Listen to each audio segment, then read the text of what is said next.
Ganon. Hmm. Yes, kain tayo. Pakain natin yung ating bunsoy.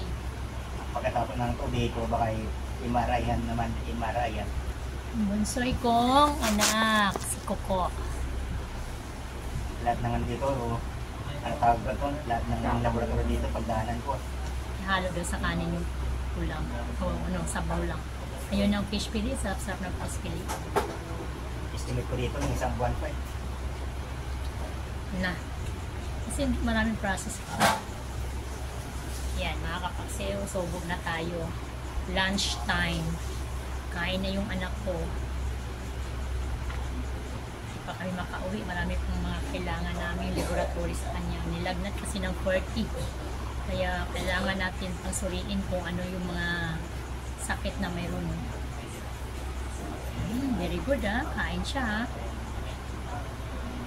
Pag mga isang buwan ako dito ka, maganap na lang ng ano pa. Maganap na ng magbabantay. Kung nga, solo ko eh. Walang karelyebo. Solo ang pagbantay ng mama kay Coco. Kasi dito ang tagabantay, wala Diretso, naman 1 week. Grabe, mga kapaksew. ano lang naman siya, tagabantay minsan eh. Alalay lang. Wala namang ano eh. Gagawin, kundi magbantay lang. O wala naman siya gagawin.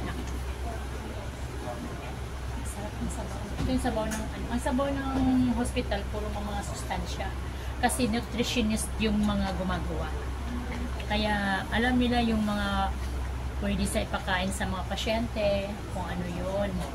Nakabase sa iyong sakit ang ipapakain sa iyo. Kaya very good ang pagkain ng hospital.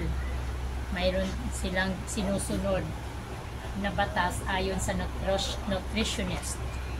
Diba mga kapagsiw? Diba sa heart center, Nagutom. hindi naman ako na-admit. Ang bilis ng subuan namin. Kung talaga ka bago pabalikin. Tubig.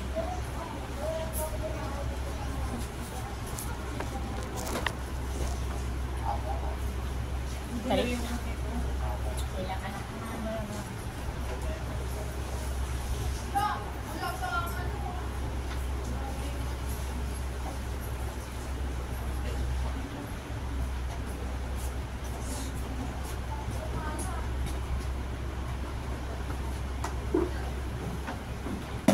Mami.